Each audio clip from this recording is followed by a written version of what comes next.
ਸੁਪਨ ਵਿੱਚ ਚੋਟ ਲੱਗ ਜਾਏ, ਜ਼ਰਬ ਲੱਗ ਜਾਏ, ਸਰੀਰ ਦੀ ਹਾਲਤ, ਮਨ ਦੀ ਹਾਲਤ ਉਹੀ ਬਣਦੀ ਹੈ ਜੋ ਜਾਗਰਤ ਅਵਸਥਾ ਵਿੱਚ। ਪਰ ਸੁਪਨ ਵਿੱਚ ਮਿਲਾਪ ਹੋਇਆ ਹੈ, ਕੋਈ ਮਿਲਿਆ, उतनी ही खुशी होती है। कोई मन चाहा मित्र मिले है, कोई मन चाही वस्तु मिली है, सुपन विच मिली है। मन प्रभावित होया है, तन प्रभावित होया है। स्वपन इस बारे असी ऐसा नहीं कह सकते कि नहीं है, पर जितनी देर विच कहने है नहीं हो जाता, और जद कहते नहीं है हो जाता है। जागृत अवस्था विच जो संसार है वो निंद्रा अवस्था विच नहीं हो जाता है, स्वप्न अवस्था विच नहीं हो जाता है। और स्वप्न अवस्था विच जो संसार है वो जागृत अवस्था विच नहीं हो जाता है। जागृत अवस्था का जो साडा संसार है वो स्वप्न अवस्था विच विलीन हो जाता है, और जो स्वप्न अवस्था विच संसार है वो जागृत विच खत्म हो जाता है। तो हुण किसनों सत कहिए ते किसनों मिथ कहिए, किसनों कहिए है ते किसनों कहिए नहीं है। तो धार्मिक विद्वान कहते ने दोवें रूप देने पैने ने। है शायद नहीं है, नहीं है शायद है स्वप्न जितनी देर लिए चल रहे हैं। मिट गया स्वप्न, सुपने का संसार मिट गया। है जागृत, और जागृत का संसार। पर जैसे जागृत अवस्था खत्म हुई, निंद्रा अवस्था शुरू हुई, स्वप्न अवस्था शुरू हुई, तो जागृत अवस्था का संसार नहीं हो गया। इथे जीवन भर ऐसा चलता है। जो जागृत अवस्था विच है स्वप्न अवस्था विच नहीं है, जो स्वप्न अवस्था विच है वो जागृत अवस्था विच नहीं है। विछड़ जाते हैं असी उस तो जिस नाल जागृत अवस्था दे जुड़े हुए होंदे हां, और विछड़ जाते हैं असी उस तो जिस नाल असी स्वप्न अवस्था विच जुड़े होंदे हां। जीवन भर ऐसा चलता है। रोज विछड़ते हैं, रोज मिलते हैं, रोज मिलते हैं, रोज विछड़ते हैं। इस तरह असी जागृत अवस्था विच एक संसार विच जींदे हां, स्वप्न अवस्था विच दूसरे संसार विच जींदे हां। पर चूंकि जींदे हां तो है शायद नहीं है, नहीं है शायद है। उतने तक ते है जितने तक जागृत चल रही है, जितने तक स्वप्न अवस्था चल रही है। इसी वास्ते थे बयान किया है महापुरुषा ने, शायद जगत स्वप्न है, जागृत भी स्वप्न है, स्वप्न भी स्वप्न है, लेकिन थोड़े जिहा भेद नाल। इसमें ज बयान करिए, जो रात का स्वप्न है शायद वो जागृत अवस्था की कल्पना है। जागृत अवस्था का जो संसार है शायद स्वप्न अवस्था का सुपना है। कल्पना जागृत अवस्था दे जो चल रही है सुपना है। निंद्रा अवस्था दे जो स्वप्न चलता है वो कल्पना है। दोहां नूं कल्पना कह दईए, दोहां नूं सुपन कह दईए, गल एक ही है। कल्पना है, सुपन है, पर असी नहीं कह सकते कि सुपन नहीं है। शरीर ते प्रभावित होया है, मन ते प्रभावित होया है। रात नूं कोई दफीना मिल गया, धन मिल गया, औदा मिल गया, मित्र मिल गया, पुत्र मिल गया, कोई विछड़िया साथी मिल गया, खुशी ते होई है मन नूं, तन दे रोंगटे ते खड़े होए ने। पर कोई मित्र अजीज अकारब चलाना कर गया, नुकसान हो गया। किसी दुश्मन ने घातक हमला कर दिता है, या स्वपन विच मनुख ने दुराचार कीता है, कतल कीता है, मन ते उतना ही प्रभावित हो रहा है, तन ते उतना ही प्रभावित होया है। महापुरुषों ने इस वास्ते संसार नूं सिर्फ मिथ नहीं आख्या, मिथ्या नहीं किया। है शायद नहीं है, नहीं है शायद है। काल है शायद नहीं है, नहीं है शायद है। काल दा प्रभाव ते मौजूद है, समय दा प्रभाव ते मौजूद है। उस प्रभाव हेत मनुख जी रहा है, किस तरह कह देवे कि नहीं है। जिस तरह जागृत अवस्था विच कदी असी सुखी होंदे हां, कदी दुखी होंदे हां, कदी हसदे हां, कदी रोंदे हां, कदी कोई मिलदा है, कदी कोई विछड़दा है, कदी नफा है, कदी नुकसान है। स्वप्न अवस्था विच भी ऐसा होंदा है, कुछ सुख भरे सुपने, कुछ दुख भरे सुपने। किसी सुपन विच असी बिस्माद भरी अवस्था विच आउंदे हां, किसी सुपने च असी रो रहे होंदे, दुखी होंदे हां। किसी सुपने विच कोई मिलिया होंदा है, बड़े प्रसन्न, पर किसी सुपने च कोई विछड़दा है, बड़े दुखी। जागृत अवस्था विच असी कदी पाठ कर रहे होंदे हां, सुरत जुड़ जाती है, रस बन जाता है। ऐसा स्वप्न अवस्था विच भी होंदा है, जुड़ जाता है मन, रस बन जाता है, आनंद बन जाता है। जिस संसारिक रस स्वप्न विच माणिया जा सकता है, तो निरंकार दा आनंद भी स्वप्न विच माणिया जा सकता है।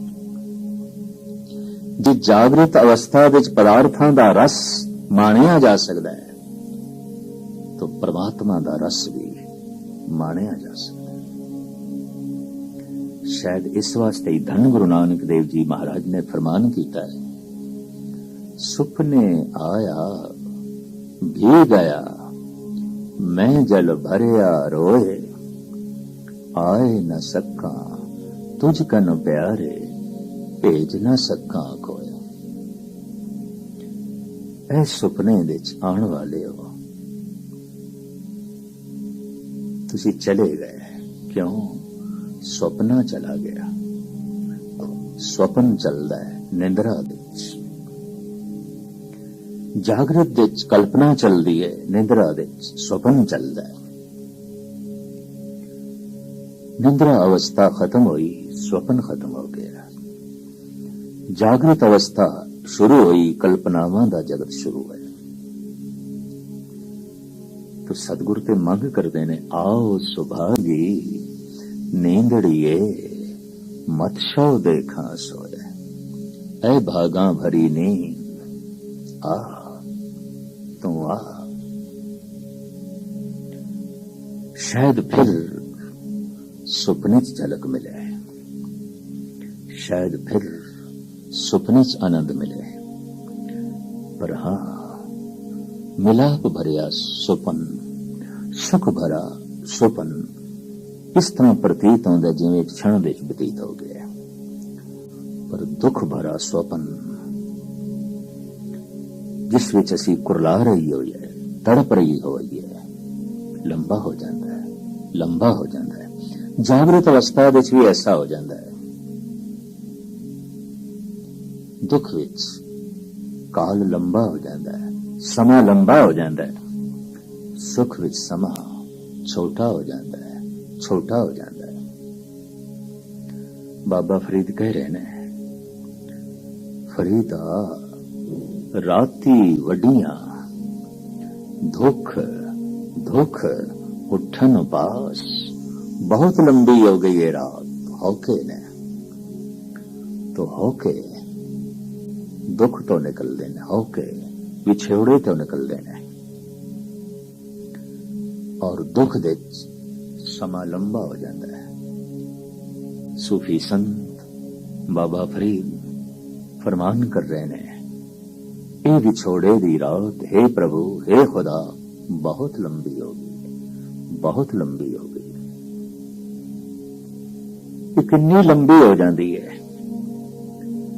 जितना महान दा विछोड़ा होवे उतना ही समा लंबा हो जाता है। जितना तुच्छ चीज दा विछोड़ा होवे दुख छोटा होता है, समा भी थोड़ा जिहा लंबा होता, ज्यादा नहीं। पर मन महान है, रस है, आनंद है, उसका विछोड़ा हो गया है, समा बहुत लंबा हो जाएगा, बहुत लंबा हो जाएगा। कितना लंबा हो जाएगा? तो धन गुरु अर्जन देव जी महाराज फरमान कर देने, चार पहर चौ जुगे समाने, रैन भई तब अंत न जाने। दिन दे चार पैर चार युगां वर्गे हो गए, नहीं लंघदे, नहीं लंघदे। एक एक युग हजारां साल वर्गा, लखां साल वर्गा नहीं लंघदे। ना लंबा हो गए, कल्पना नहीं, ये सच है। चार पहर चौ जुगे समाने, रैन भई तब अंत न जाने। आई ये रात पता नहीं कितने युगां वर्गी है, कह नहीं सकते। दुख दे समा बहुत लंबा हो जाता है, नरक दुख है। ईसाई जगत में इसकी व्याख्या करनी नहीं आई। उन्होंने कहा नरक हमेशा ਲਈ है, सदैवी है। शायद इस वास्ते नीति से जैसे विचारक ने कह देता कि मैं धार्मिक क्यों नहीं हाँ, मैं क्रिश्चियन क्यों नहीं हाँ। कहते जो मैं गुनाह कीते ने, जो मैं पाप कीते ने, और जिन्हां गुनाहां बारे मैं सोचिया सी, अगर मैं किसी अदालत नूं दस दियां तो सख्त मैजिस्ट्रेट भी मैनू 4 साल तो वध जेल की सजा नहीं दे सकता। लेकिन मैं खुदा नू मनिया नहीं, इसे गुनाह करके वो मैनू हमेशा लई नरक, हमेशा लई। और ऐसा नरक जिथे जंबूरां नाल मास नोचिया जांदा होवे, जिथे दलदल दे सुटिया जा रहा है, जिथे उबलदे तेल दे तलिया जा रहा है, जिथे जिंदा मनुख दी जबान कटी जा रही है, बंद बंद कटे जा रहे ने, नरक दा ये नक्शा। तो ये विचारक कहंदा है फिर उस खुदा नू रहीम कहण दी, रहमान कहण दी, प्रसाद कहण दी, दयालु कहण दी, करुणाकर कहण दी लोड़ की है? तो बहुत सख्त है, वो तो बहुत जालिम। दरअसल व्याख्या करनी ना आई। नरक दुख है, स्वर्ग सुख है। सुख दे समा छोटा हो जाता है, दुख दे समा लंबा हो जाता है, बहुत लंबा हो जाता है, बहुत लंबा हो जाता है। एक घड़ी दिनस मुख बहुत दिहाड़े, मन न रहे कैसे मिलो प्यारे। एक पल दा विछोड़ा और उसदा दुख, ये एक पल ते कई दिनों वर्गा है, नहीं लगता, नहीं लगता। दुख दे बहुत समा लंबा हो जाता है, काल बहुत लंबा हो जाता है। सुख दे काल छोटा हो जाता है, परम आनंद दे काल खत्म हो जाता है, अकाल प्रगट हो जाता है। एक सेकंड दे, एक क्षण दे, एक दम दे भूत खो गया, भविष्य खो गया, अकाल प्रगट हो गया, काल ते खत्म हो गया। लेकिन बहु गिणती मनुखी दुनिया दी काल विच जी रही है। मनुख दे कोल सिमरती है। ये सिमरती कदी अगे जाती है, कदी पिछे जाती है। जदे भूतकाल की तरफ जाती है तो भूतकाल का चिंतन बन जाती है। जब भविष्य की तरफ जाती है तो चिंता बन जाती है। तो चिंतन चलता है भूतकाल का, चिंता चलती है भविष्य की किस तरह मिटे। धन गुरु अर्जन देव जी महाराज फरमान करते हैं, मैं जिथे तक देखदा मनुख चिंता विच जी रहे। भविष्य बहुत लंबा हर एक ने बनाया है, बहुत लंबा, बहुत लंबा। चिंतत ही दिसे सब को है, सारी चिंता विच दिखाई दे रहे। सारिया ने बड़ा लंबा भविष्य बना रखे और चिंता भविष्य की। यही कारण है कि कदम कदम ते बाजारां च बैठे ज्योतिषी मिलणगे। उन्होंने भी पता है हर मनुख जी रहा है भविष्य की चिंता विच। जरूर पूछेगा भविष्य कैसा है, भविष्य कैसा है, भविष्य कैसा है। भूतकाल कैसा है कुछ इसनू चेते है। गुजरिया होया कल कैसे सी, गुजरिया होया साल कैसे सी, गुजरे 50 साल कैसे सन, चेते है। आने वाला कल किस तरह होगा कुछ भी नहीं पता, कुछ भी नहीं पता। ये तो ठीक है कि 50-60 साल तो कोई पिछे जाए, 5 साल की जब जिंदगी होवे उस तो पिछे मनुख दियां यादां नहीं जानियां, भुल गया। हाँ, किसी किसी की सिमरती ये शक्ति ज्यादा होती है। वो इस जन्म की दीवार नू तोड़ के अगले जन्मां च भी पहुंच जाती है। पिछोकड़ बहुत कुछ दिसता है, बहुत कुछ दिसता है। और भविष्य भी वो देख लेंदे ने और सही देखते ने। मनुख का भविष्य है परमात्मा होना, भावे अज हो जाए भावे कल होवे। परमात्मा होए बिना ये चिंता मिटनी नहीं, ये भविष्य मिटना नहीं। पर यादां मासी दियां, भूतकाल दियां, यही बोझ मनुख ढो रहा। इसी बोझ दे थले मनुख दबे होया है। यही भार चुकी फिरदा है। कहते ने भाई साहब भाई नंदलाल अद्धी रात नूं बैठे ने, मुंह लंबे लंबे हौके निकल रहे ने। गुरु गोबिंद सिंह जी महाराज दी चहल कदमे आप दे कन्नां विच हौकियां दी आवाज पई। जिधरों हौके आ रहे सन गए, देखे आए ते नंदलाल नूं भी महसूस होया मेरे कोल कोई खड़ा है। गौर नाल देखिया ते सतगुरु कदमां ते डिगे। पातशाह कहंदे ने नंदलाल रात बड़ी स्याह है, काली है। हाँ महाराज, बड़ी काली है। सब कुछ काला दिखाई दे रहे हैं। हाँ महाराज, काला दिखाई दे रहे हैं। सारा आसमान काला दिखाई दे रहे हैं। हाँ महाराज, सारा आसमान काला दिखाई दे रहे हैं। 10 क्यों काला दिखाई दे रहे हैं? ये क्यों काला है? तो नंदलाल सोचदे च पै गया। हाथ जोड़ के कहंदे पातशाह, मैं शायर हाँ, कवि हाँ, आप दा अदना सेवक हाँ, सिख हाँ। मैं विज्ञानक नहीं, मैं की जाना आसमान काला क्यों है। पर सतगुरु कहन तू तस्लीम कीता है, शायर है, कवि है। तो कवि दी अपनी कल्पना दी प्रवाज भी होंदी है। शायर दे अपनी तखय्युल दी परवाज भी होंदी है, उडारी होंदी है। चल तू अपने तखय्युल दे आधार ते, कल्पना दे आधार ते दस, आसमान दा रंग काला क्यों है? रंगश कबूद कर दिले अज पुरसुरार साख्त, अज बस के दूध आहे मन, अज आसमां गुजस्त। ए मेरे बादशाह, मेरे तड़पे हिरदे चों जिहड़े हौके निकले ने,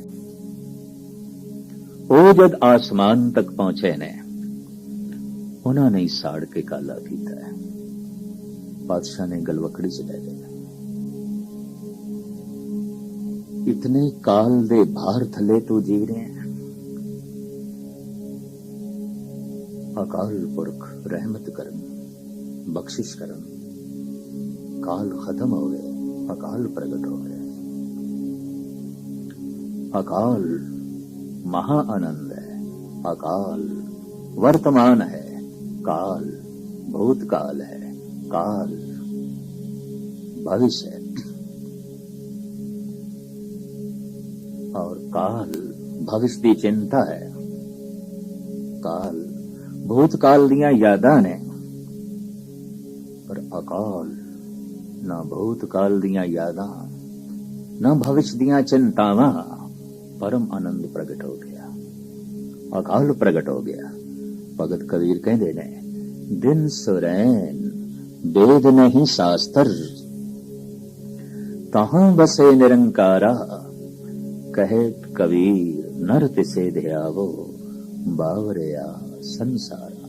ऐ पागल संसारियो, वाकई जो भूतकाल दियां यादां च बैठा है, उन्हों किस तरह सियाणा आख्या जा सकता है? जो भविष्य दियां चिंतावां दे डुबिया होया है, उसनों किवें सियाणा आख्या जा सकता है? सियाणा ते ओ जो वर्तमान विच जी रहा है, अकाल विच जी रहा है, काल विच नहीं।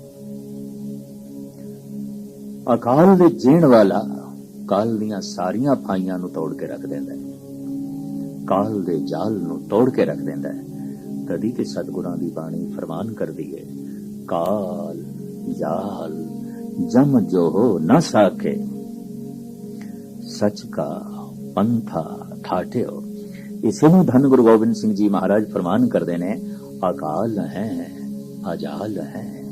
हे प्रभु तू अकाल है, तेरे उत्ते काल दा जाल नहीं है। और मिट जांदा है समाधि दे समा, खो जांदा है काल। समस्यावां ते भविष्य दियां ने, समस्यावां ते माजी दियां सन। तो यादां समस्यावां दी यादां कुछ भूतकाल नाल संबंधित है, कुछ भविष्य नाल संबंधित ने। मिट गईयां सारियां समस्यावां, क्योंकि वर्तमान एक क्षण समाधि